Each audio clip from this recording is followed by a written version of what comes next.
And the easiest relationship tip is just to have time in with people. Mm-hmm. So if we can go into somebody's space or invite them into our space, if you're struggling and you need to figure out how to get some professional help, sit beside somebody. Absolutely. Yeah, that's so much. It's really hard to do it by ourselves. And so, Tara, like, here's an actual, I won't name names here, but I had an actual, like, experience recently where someone I knew was talking about how they said they knew they need to go talk to someone, they need to speak with someone, but they were very apprehensive about it. They weren't sure where to reach out. There was, like, a bit of fear. And I understand that because it's very intense to talk about those emotions and those feelings. But what can we do just as fellow, like, humans to encourage that type of conversation to be had? And to make people feel more comfortable. Because I know when I first saw a counselor, like my first session, it was so intense. Like, it's just because you're so nervous, your heart's racing, you're sweating, and like it's kind of expected. But how do we encourage people to say, you push through something like that and you're going to feel better for coming out and doing so? Great question. The truth with counseling is that it is vulnerable. And North American culture, we avoid vulnerability in so many ways right now. So it is hard. When I first started going to see a therapist, I just cry the whole session, and I'm not a crier. I relate the most with Elsa, okay? I'm like an ice queen. But it's just that making peace with the fact that emotions are messy. Psychological pain is messy, and we're really trying to figure out how to trust somebody to meet us in that need so that we can go back into our life and have more trust that people can meet us in our emotional and psychological need.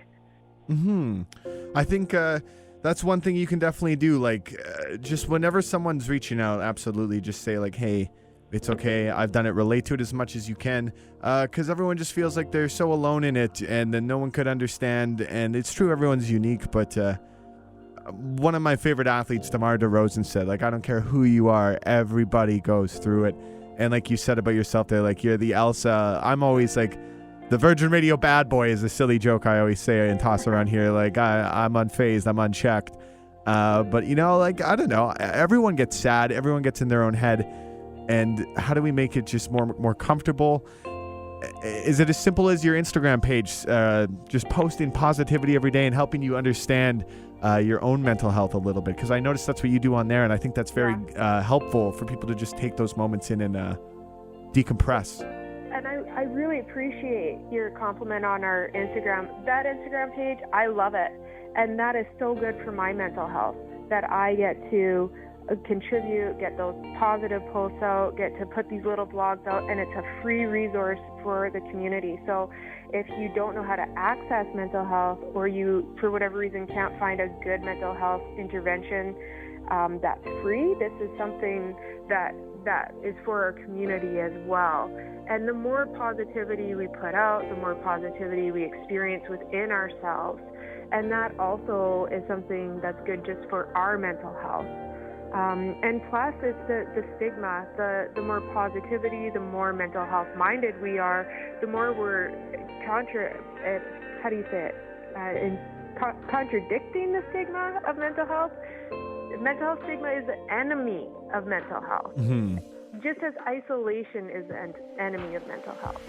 Yeah, absolutely. So if you're feeling isolated and you feel like you got nothing going on, you can always try to reach out and find a community, whatever way possible, whether it be dialing that phone number or following an Instagram page, engaging in the comments. Maybe you don't want to engage right away. You can just read, take your time, but just know that you're not alone and be engaged in some way.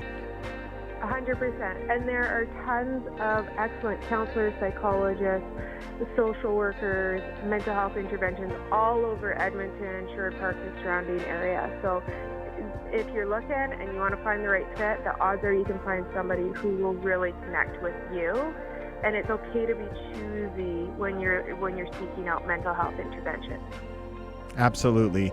And you know what? That's step one is always step one, is what I always say. So I just want to say, Tara, thank you for hopping on the phone line, chatting with me today.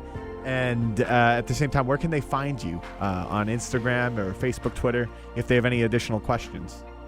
Sure. Facebook, Instagram, YouTube, and we also have a web page as well.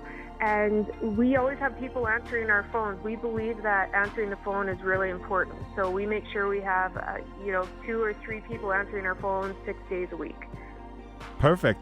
All right. Well, I'll have a couple links up in the interview, in the bio of this interview here, and hopefully drive some traction to you. And if you're feeling alone, like they say, let's talk. Let's just talk. Let's keep talking about it. Let's hope that it brings forward some change, makes things more accessible for people moving forward. And, it's step one is what I always say. If you can just get on to step one, well, then you've done your first step. Yeah, and ring those bells. #bells. Let's talk. Let's get those 5 cents rolling in. Woo!